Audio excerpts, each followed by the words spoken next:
Hello everyone and welcome to this tutorial. In previous tutorial we have started data pre-processing. First we have imported the libraries and after that we have imported the dataset. Then we have done data exploration. Here we have seen the information about the dataset. Then we have seen categorical and numerical columns. After that we have seen the statistical summary about the dataset. Then we work with the missing values. And after that we encoded the categorical data. Here we have done one hot encoding. And at the end we have plotted the count plot. So there are 357 B values, that is benign values, and 212 M values, that is malignant values. In this tutorial also we will continue the data pre-processing. Create one more subsection. Correlation matrix.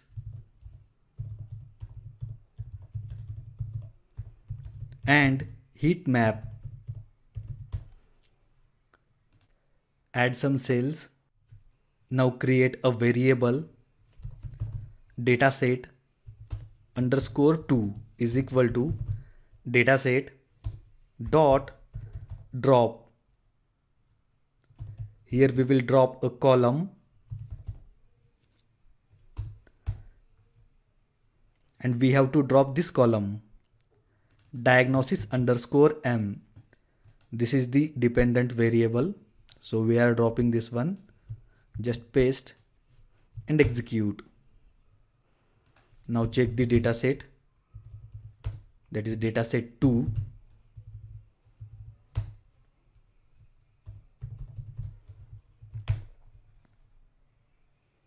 Here you can see we have successfully removed this column diagnosis underscore M.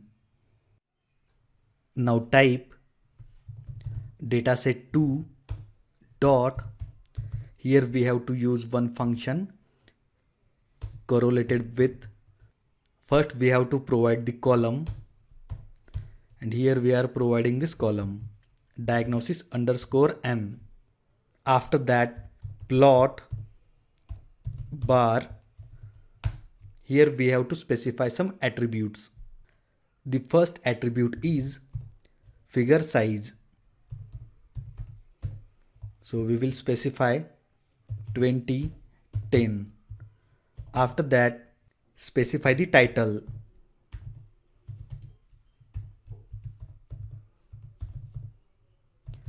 Correlated with, and this one diagnosis underscore M. Then specify one more attribute, rotation is equal to 45 degree, and after that grid. Grid is equal to true. These are the grid lines. That's it. Now execute. Great. So here we have plotted the features with this target variable. That is, we have plotted the independent variable with the dependent variable. So first column is not so much correlated with our target variable, that is diagnosis. Then second variable is positively correlated. This one also, this one also.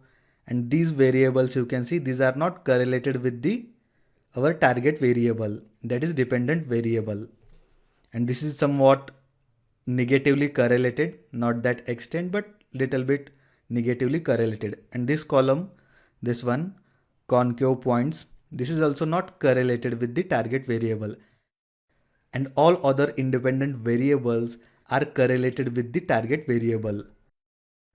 So basically here we are seeing the correlation of independent variables with the dependent variable. All the variables are independent variables and this one diagnosis underscore M is the dependent variable. So plotting this graph gives us the information about the dataset.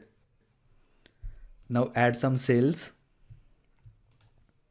Now define the correlation matrix.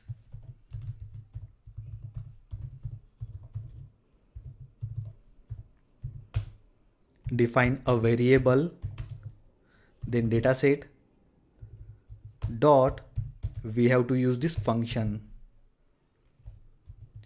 CORR and execute. Now check this variable. So here you can see the correlation of each variable with other variable.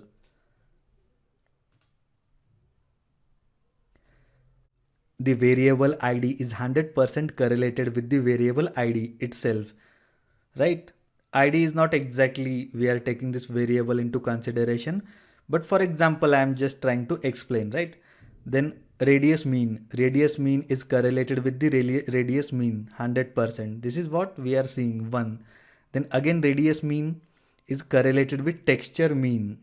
So 0.32. Similar, we can see all the columns correlated with all other columns. To analyze the data is little bit difficult here. To do that, we will draw heat map. Let us do this. Heat map plt dot figure. Specify the figure size. I'll specify 20,10. After that, we will use cborn SNS dot heat map. First, we have to specify the variable that we have created, this one, correlated variable, or we can say CORR. And after that is annotation. Annotation is equal to true. Here you can check all other variables as well, like line width, line color, C bar, and all other variables. Now execute to get the heat map. It will take a little bit time because we have a lot of variables. So this is our heat map. Here you can see there are values from 0 to 1. When a value is near to 0, then it is dark. And when a value is faint, then it is nearer to 1. Here we can get the more understanding about the correlation. So this radius mean is 0.73 correlated with this variable diagnosis. Then here you can see these are the more correlated variables. Concave mean, this one 0.91 with the concave points. We have to just look for the lighter colors.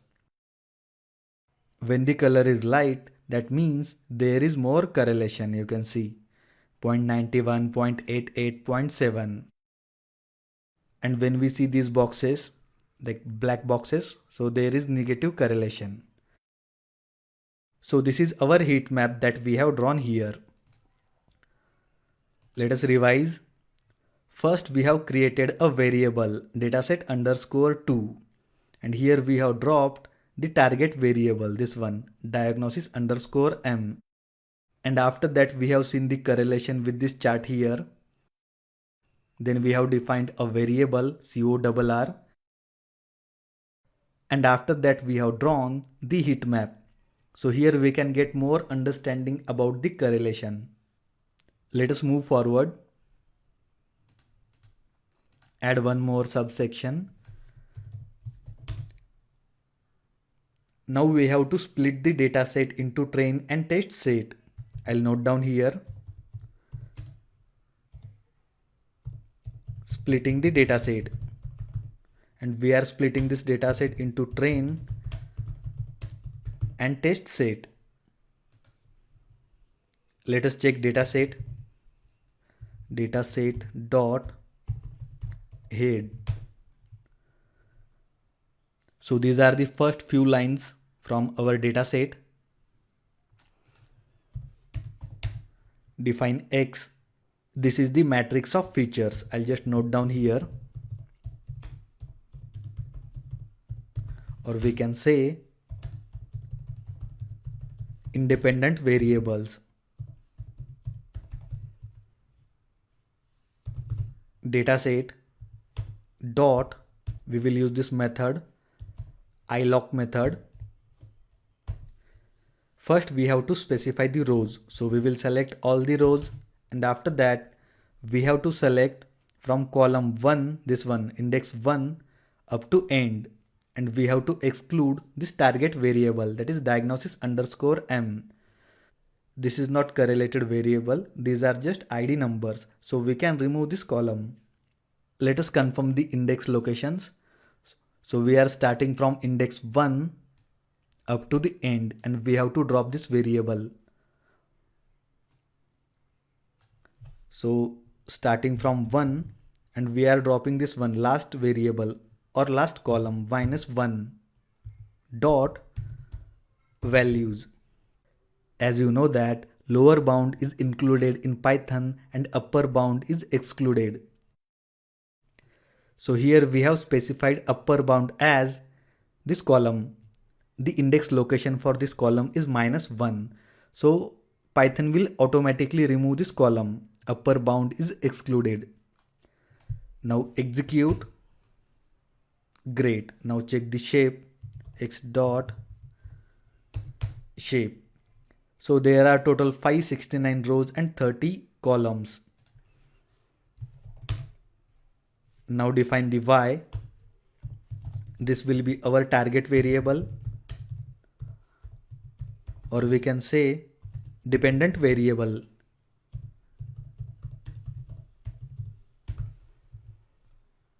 We have to use same method. So copy this one. Dataset.ilog. Here also we are selecting all the columns. And we have to select only one column here for the dependent variable. Diagnosis underscore m. So I'll just type -1 and execute. Check the shape. So there are total 569 rows. So this is a vector with 569 entries. So here we have successfully created matrix of features and our target variable. Now we have to split the dataset. To split the dataset, we will use a class from sklearn library. So I'll just open sklearn library documentation for you here.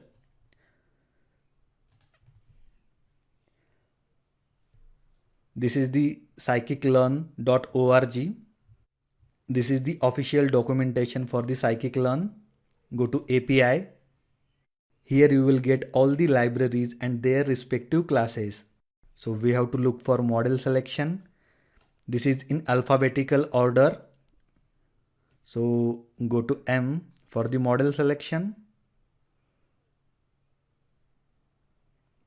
This one, model selection. And to split the dataset, we have to use this class, train test split. Open this one. You can see these are the splitter functions. Here I am just trying to teach you how to refer the official documentation. So we have to use this class, train underscore test underscore split, and we have to import this class from sklearn.model selection. Go to Google Colab.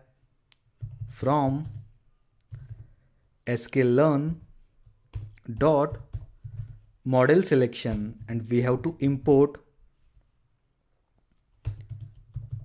train underscore test underscore split. Execute. That's it. So here we have successfully imported this class from the library sklearn, and this is the sub library, or we can say module. This one, model underscore selection. Now go to sklearn documentation. These are the parameters that we can specify in this class: train test split, arrays, test size, train size, random state, shuffle, stratify. Let us see the examples.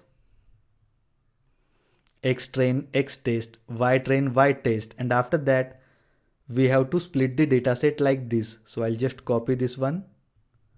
It will save our time. It is very convenient to use the official documentation. I'll just paste X train. We will use small x. So replace X train, then X test, Y train, Y test. And we have to specify the arguments X, Y, and after that we have to specify the test size. So we will specify 0.2, that is 20%. And we will use random state is equal to 0. So this is how we are splitting the dataset. Execute. Great. Congratulations. you have successfully splitted the dataset. Now check the shape for X train, then X test,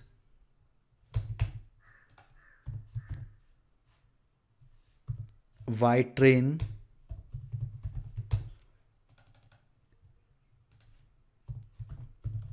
Y test.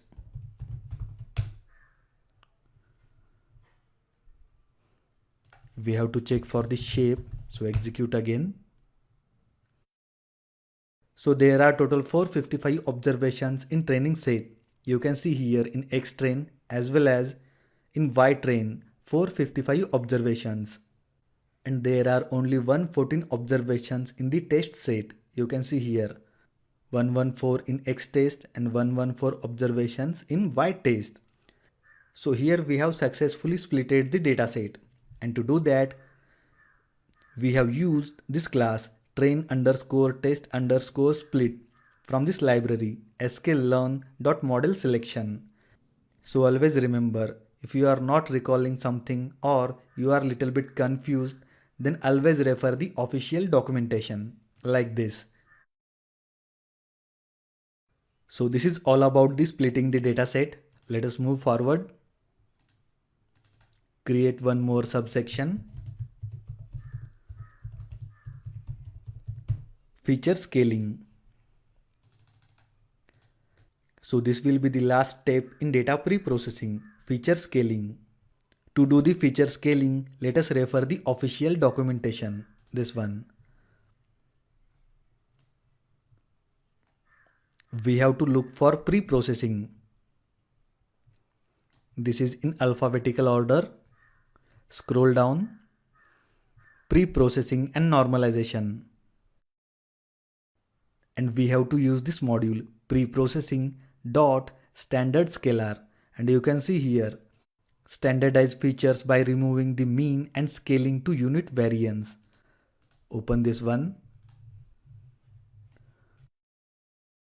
So this is the class that we are going to use to do the feature scaling, standard scalar, and we are importing this class from sklearn.preprocessing.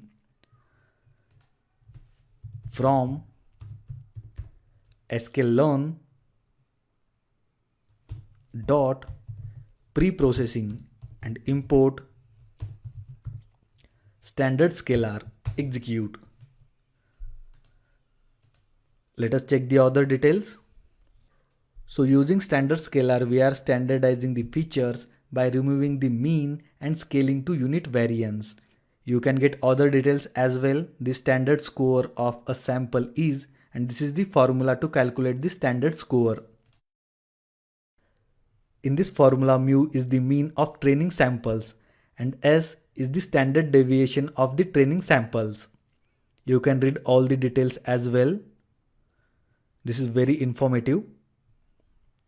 Let us see the parameters. Here we can specify these three parameters: copy, with mean and with std, and these are the attributes.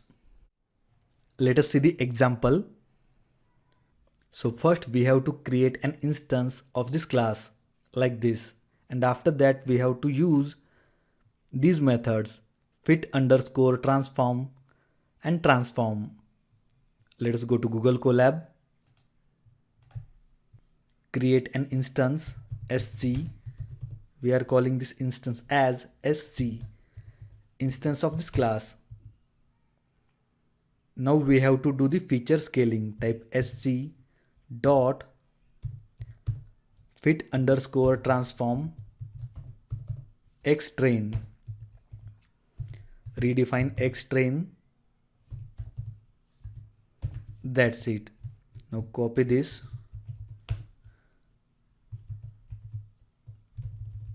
X test is equal to, here we have to use only transform method, x test. Execute. Great. Let us understand this. So here we are calculating the mean and standard deviation for the training set, but we are not doing the same with the test set. Here we are just scaling the test set, and this is to avoid the overfitting. Now check the X train. then X test. Great. So here we have successfully applied the feature scaling. We are applying feature scaling because we want all the variables on a same scale. This is the reason. So we have successfully completed all the data pre-processing step. Let us revise the steps. First we have imported the libraries and dataset. Then we have done some data exploration. Then we have worked with the missing values. Then categorical data. After that we have plotted the count plot. Then correlation matrix and heat map. After that we have splitted the dataset into train and test set. Before that we have specified matrix of features and target variable. And at the end we have done feature scaling. So this is all about the data pre-processing. I will see you in the next tutorial. Till then, happy learning.